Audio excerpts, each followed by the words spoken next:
Bismillahirrahmanirrahim. Assalamualaikum warahmatullahi wabarakatuh. Halo, di sini saya akan menjelaskan terkait tugas proyek UAS Pendidikan Kewarganegaraan terkait refleksi mahasiswa terhadap nilai kebangsaan. Baik, perkenalkan, nama saya Tesya Nuraini dengan NIM 2403120774. Saya dari kelas 24 HKPB. Di sini saya akan menjelaskan tugas terkait matkul kewarganegaraan.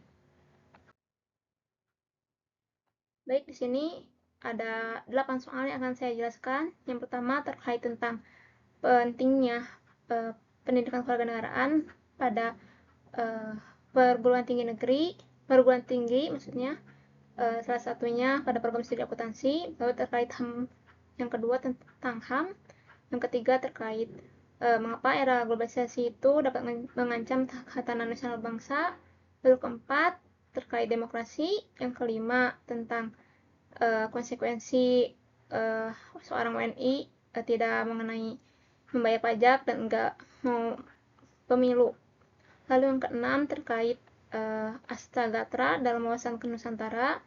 Yang ketujuh terkait konflik antara Iran dan Israel. Yang kedelapan terkait Marinsky Kogoya, finalis Miss Indonesia 2005.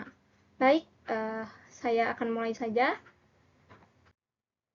Yang pertama yaitu terkait urgensi dan manfaat PKN bagi mahasiswa akuntansi. Nah, menurut saya belajar pendidikan kewarganegaraan itu penting banget, bukan cuma buat tahu hukum atau politik aja, undang-undang, tapi lebih dari itu. Mata kuliah PKN ini membantu kita buat jadi warga negara yang sadar akan hak dan kewajibannya, terutama buat saya sebagai mahasiswa akuntansi. Nilai-nilai integritas, tanggung jawab, dan kejujuran itu erat banget kaitannya. Nah, pendidikan kewarganegaraan atau PKN di perguruan tinggi sendiri ini memiliki peran penting dalam membentuk mahasiswa menjadi warga negara yang berkualitas, aktif, dan bertanggung jawab. Nah, berikut ini adalah poin-poin penting yang mengenai peran PKN khususnya dalam program studi akuntansi. Yang pertama yaitu ada membentuk angkutan yang berintegritas. Maksudnya itu apa sih? Jadi seorang lulusan akuntan yang telah mempelajari kiat-kiat PKN akan terbentuknya seorang yang berintegritas selama pada program studi akuntansi. Sedangkan sebagai seorang akuntan harus memiliki jiwa yang telah disebutkan, yaitu jujur, tanggung jawab, sehingga tidak semena-mena seorang menjadi seorang akuntan gitu, tapi memiliki integritasnya sendiri yang mengikuti prinsip-prinsip dan aturan yang baik dan benar. Lalu yang kedua yaitu etika profesi akuntan. Apa sih? Kita tuh sebagai orang akuntan harus memiliki peran penting dalam menjaga kepercayaan publik kan terhadap informasi keuangan.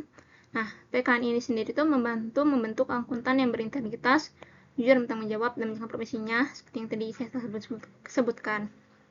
Lalu yang ketiga yaitu mencegah praktik korupsi dan penyalahgunaan wewenang. Nah, PKN memberikan pemahaman tentang bahaya korupsi dan dampaknya terhadap pembangunan negara. Hal ini penting untuk mencegah terjadinya praktik korupsi di bidang akuntansi. Karena kan kita di akuntansi sendiri juga diajarin untuk menjadi seorang akuntan yang berintegritas, transparansi, tidak boleh menyalahgunakan data keuangan yang rawan disalahgunakan kan biasanya. Nah, maka dari itu lulusan akuntansi yang punya bekal karakter kuat, sadar hukum, dan bertanggung jawab sebagai warga negara itu pasti lebih siap menghadapi dunia kerja dengan etik yang baik. Lalu yang keempat yaitu tanggung jawab sosial. Akuntan memiliki tanggung jawab sosial untuk memberikan informasi yang akurat dan transparan kepada publik.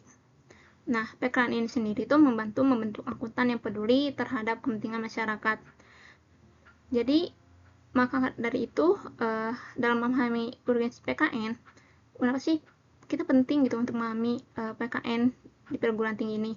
Karena untuk bisa menjadi masyarakat dan seorang akuntan menjadi agen perubahan yang positif dalam masyarakat, berfungsi pada pembangunan negara, dan menjalankan profesinya dengan integritas dan profesional. Yang kedua terkait pentingnya hak asasi manusia atau HAM. HAM diperlukan untuk melindungi martabat dan hak-hak dasar setiap individu. memastikan bahwa setiap orang dapat hidup layak dan bermartabat, serta mencegah penyalahgunaan kekuasaan. HAM juga mendorong kesetaraan, keadilan, dan kebebasan, serta berperan penting dalam menciptakan perdamaian dan keamanan. Nah, HAM itu sendiri itu bisa berupa perlindungan martabat dan harga diri. Jadi HAM itu memastikan bahwa setiap individu dihormati, diakui, dan diperlakukan secara adil dan setara tanpa diskriminasi. Jadi hak-hak HAM ini tuh memungkinkan individu untuk hidup dengan martabat, bebas dari penindasan, diskriminasi, atau perlakuan buruk. Lalu adanya kebebasan kemerdekaan.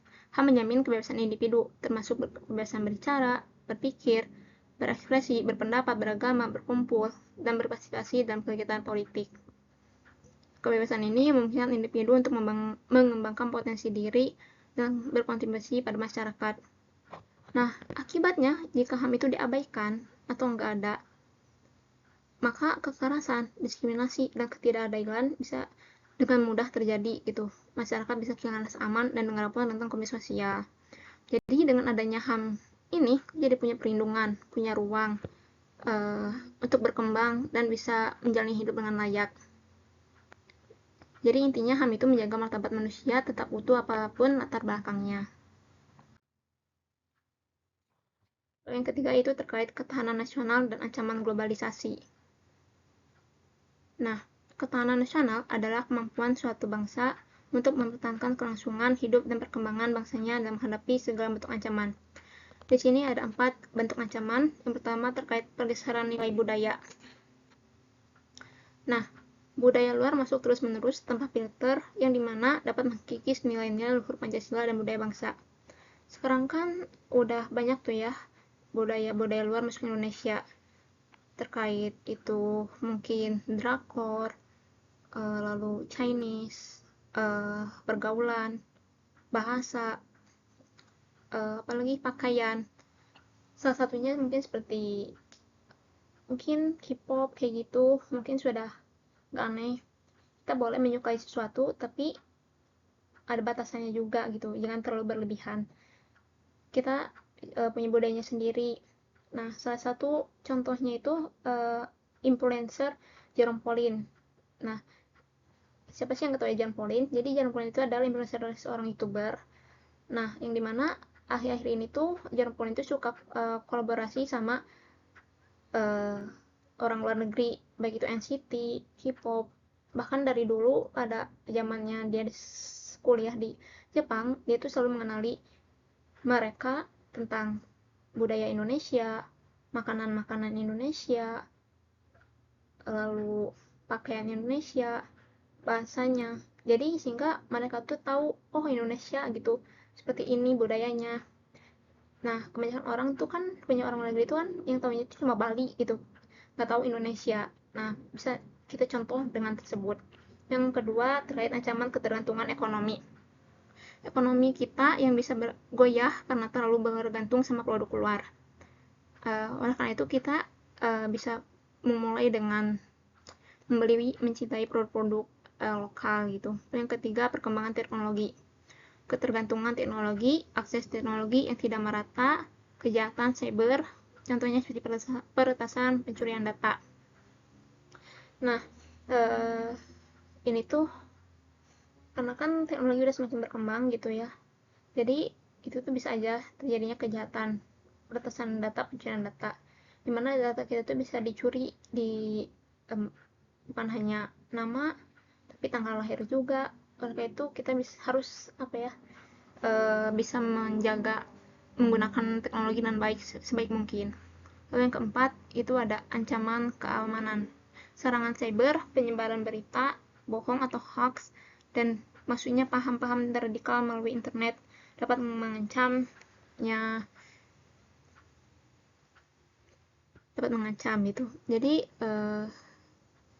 dengan mengembangkan teknologi pertahanan yang canggih, meningkatkan kemampuan, intelijen, dan memperkuat kerjasama regional dan internasional sehingga dapat menjaga ancaman-ancaman tersebut.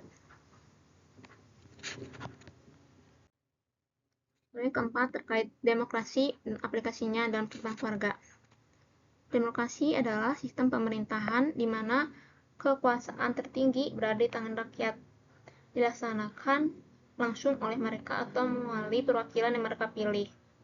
Nah, berikut adalah contoh konkret penerapannya dalam lingkungan keluarga. Pertama itu saling menghargai pendapat. Kita bisa mempelajari, mengaplikasikannya demokrasi itu dalam kehidupan sehari-hari. Satunya itu di keluarga itu dengan saling menghargai pendapat, walaupun mungkin beda pendapat terkait politik, isu politik, tapi kita harus saling menghargai gitu. Lalu yang kedua, musyawarah dalam mengambil keputusan. Salah satu contoh simpelnya mungkin kita mau liburan keluarga, misal yang A mau ke pantai, yang B mau ke mall.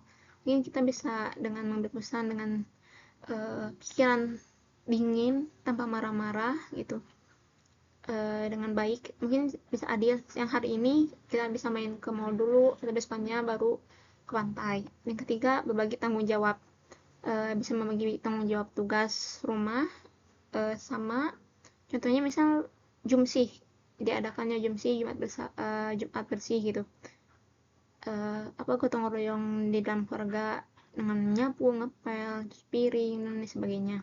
Yang keempat, penyelesaian masalah secara damai. Kalau ada masalah, dilakukan, diomongin dulu, dibicarain dengan kepala dingin tanpa marah-marah, sehingga demokrasi bisa terbentuk sejak dini gitu. Yang kelima, terkait WNI menolak pajak dan golput. Analisislah hukum dan sosial. Yang berikut ini adalah analisis dari sudut pandang kewajiban dan tanggung jawab. Yang pertama, terkait kewajiban membayar pajak. Sesuai pasal 23 ayat U sesuai pasal 23A WD 1945. Warga negara wajib membayar pajak sebagai sumber dana pembangunan dan layanan publik. Walaupun pelayanan dirasa kurang, menolak bayar pajak tidak dibenarkan karena ada cara lain yang sah untuk menyelesaikan kritik. Jadi mungkin nggak mau bayar pajak gitu, pemerintah juga ini fasilitasnya kurang, jalanan, infrastruktur jalanan jelek, transportasi kurang, macet. Nah, mungkin dia enggan membayar pajak karena hal tersebut. Tapi itu tuh nggak boleh, karena sesuai dengan pasal tadi yang telah sampaikan, itu sebagai WNI kita wajib bayar pajak. Nah, terkait keluh kesah dan kritik itu bisa disampaikan pada tempatnya.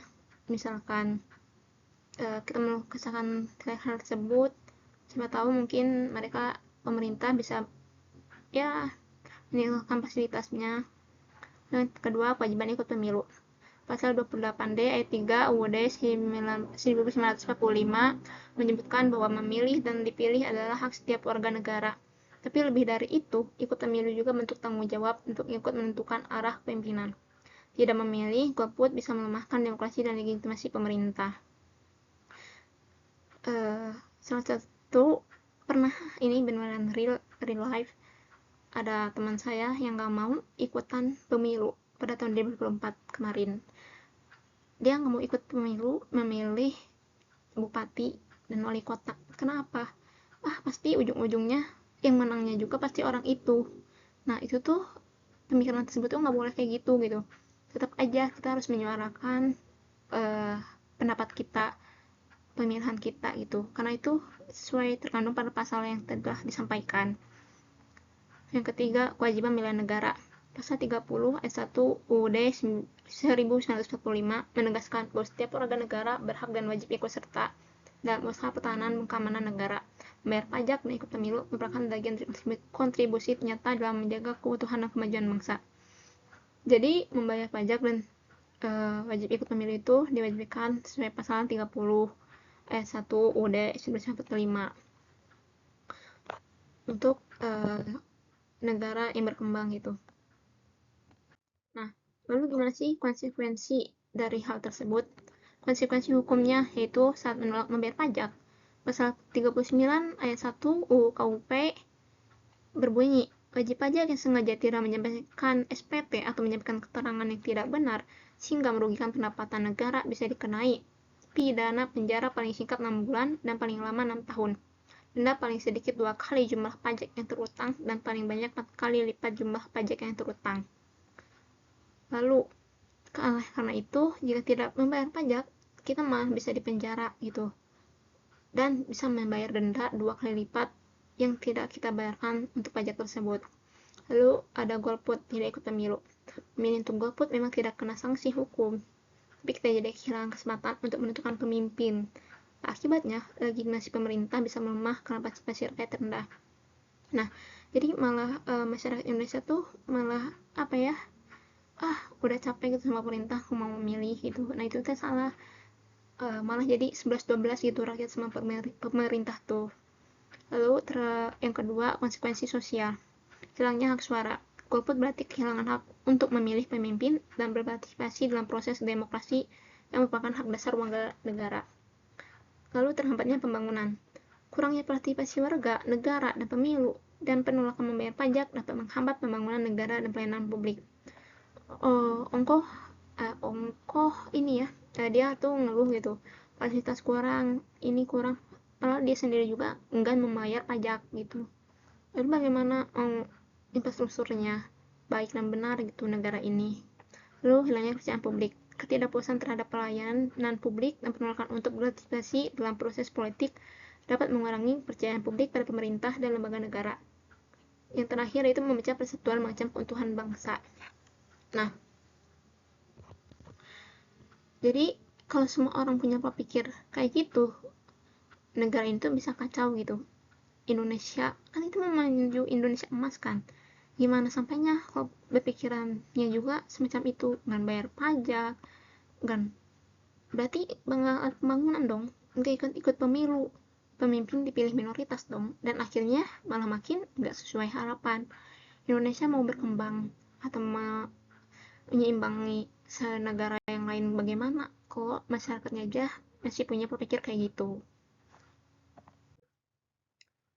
Lalu di sini ada aspek Astragatra dalam wawasan Nusantara. Nah, ini soal yang keenam. Nah, dalam konsep wawasan Nusantara, Indonesia dibangun atas dasar 8 unsur strategis yang dikenal dengan Astagatra, yaitu Trigatra, 3 aspek alamiah, dan Pancagatra, 5 aspek sosial, di mana semua aspek ini saling terkait untuk menjaga kedaulatan dan integritas negara. Nah, yang pertama ini ada Trigatra atau aspek alamiah. Indonesia sendiri ini memiliki letak dan kondisi geografis, di mana Indonesia berada di posisi silang dunia atau ini itu jadi potensi besar, tapi juga tantangan karena rawan konflik kepentingan global.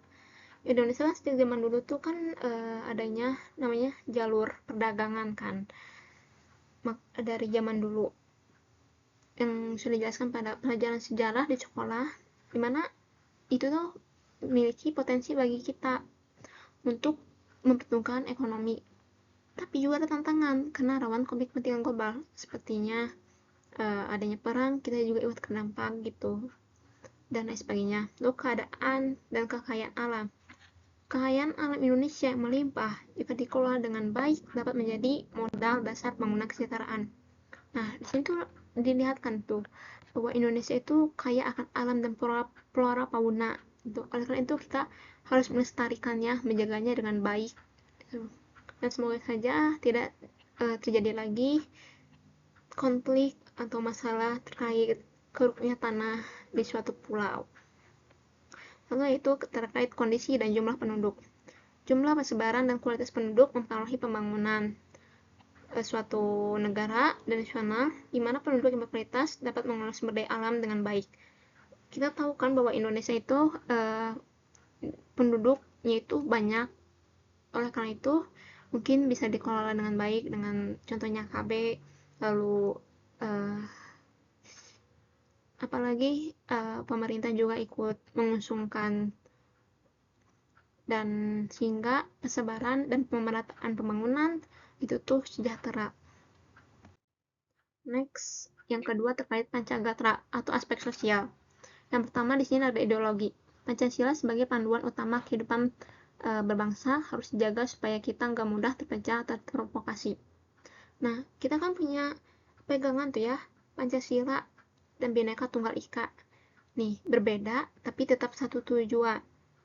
Dimana walaupun kita beda agama, budaya, ras, tapi kita tuh harus saling tetap terikat gitu. Agar kenapa? Agar tidak mudah terpecah atau terprovokasi. Dan kedua yaitu politik. Pancasila sebagai panduan utama kehidupan berbangsa harus dijaga supaya kita nggak mudah terpecah atau terprovokasi. Ini lupa diganti. Jadi maksudnya itu politik itu, Indonesia kan negara politik tuh ya. Jadi seperti Pancasila tuh, pendidikan negara tuh mengajari kita terkait undang-undang, hukum. Nah, di sekolah juga kita udah mempelajarinya kan, sehingga apalagi politik di kita tuh sangat kental gitu ya. Yang ketiga, ekonomi yang mandiri dan merata penting supaya rakyat sejahtera dengan gak tergantung pihak asing. Seperti yang sudah disampaikan sebelumnya, ekonomi Indonesia itu tergantung kitanya sendiri, gimana kita mau mencintai produk-produk lokal, gak tergantungan pada produk luar negeri. Sehingga Indonesia bisa berkembang pesat ekonominya. Lalu yang ini ada sosial budaya. Keberagaman budaya Indonesia perlu dilestarikan dan dikelola untuk memperkuat persatuan dan kesatuan bangsa. Lalu ada pertahanan keamanan. Pertahanan keamanan yang kuat akan menjamin kedaulatan negara dan melindungi segenap bangsa dari ancaman. Soal yang ketujuh terkait konflik Iran-Israel dan relevansi perang di abad ke-21. Kita kilas balik dulu terkait evolusi sifat konflik. Dulu kan perang itu dianggap secara efektif untuk mencapai tujuan politik. Tapi sekarang konflik lebih kompleks, melibatkan siber, ekonomi, dan informasi. Dampaknya juga bukan cuma fisik, tapi sosial, psikologis, dan lingkungan yang sering tak bisa dipulihkan. Dulu kan perang tuh sering ya, Belanda menjajah Indonesia, Jepang menjajah Indonesia, dan negara-negara lain.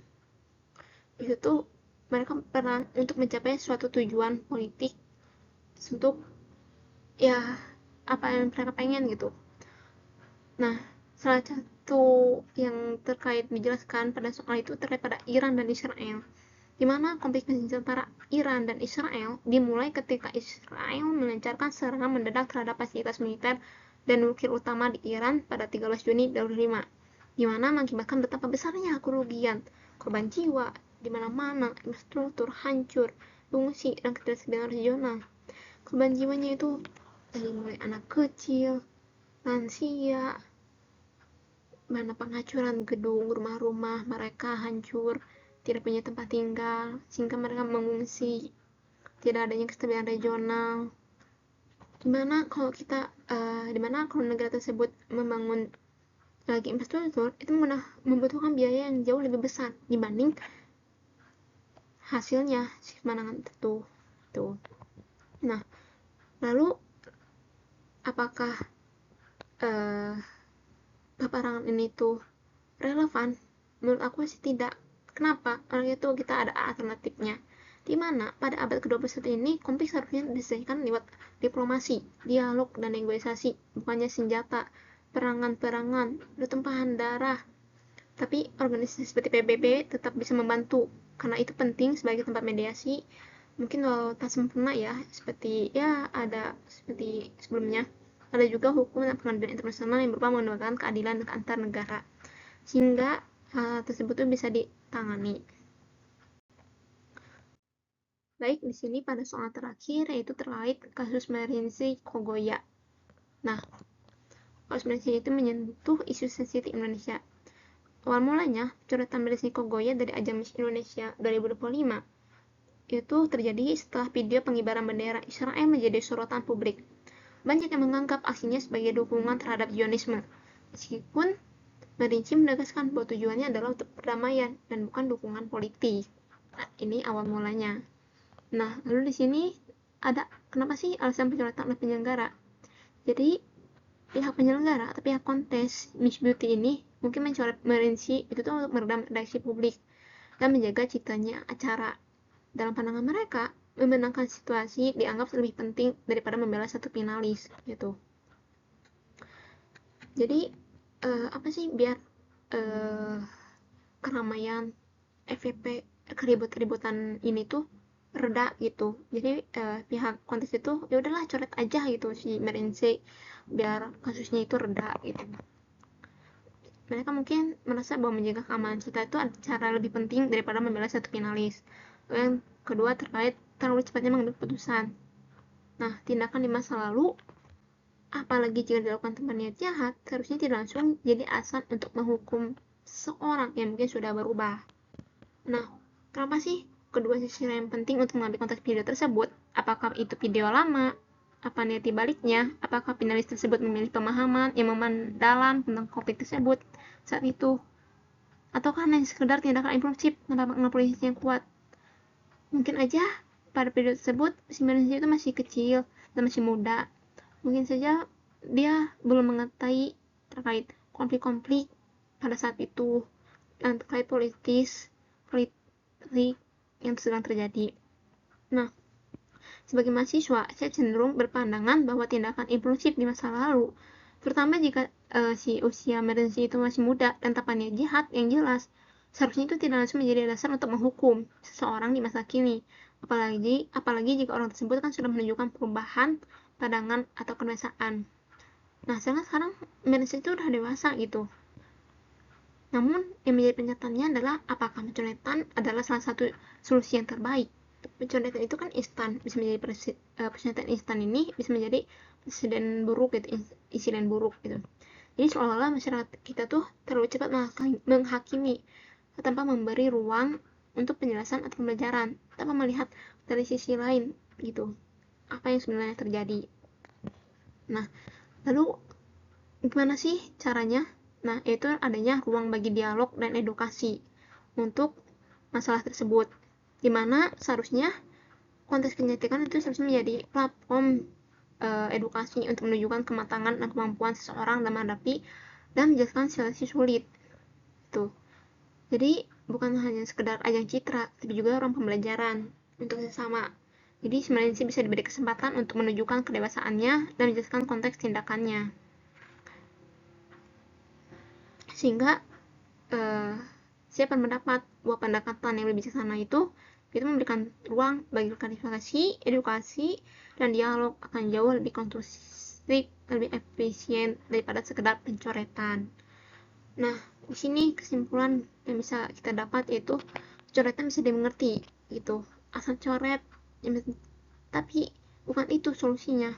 Pendekatan yang lebih bijak dan terbuka seperti dialog akan lebih membangun, meskipun mungkin penyelenggara kontes milik alasan kuat untuk melindungi acaranya.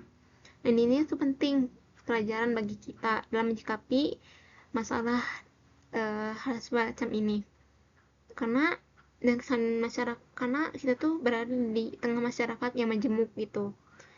Jadi kita harus berpikir positif dulu itu.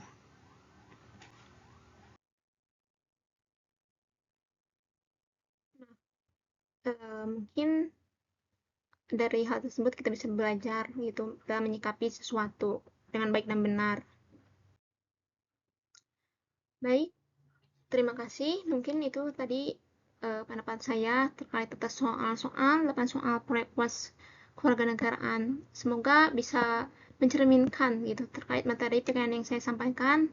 Mohon maaf bila ada salah kata karena saya juga masih sama-sama belajar. Terima kasih sudah menyimak. Semoga bermanfaat. Wassalamualaikum warahmatullahi wabarakatuh.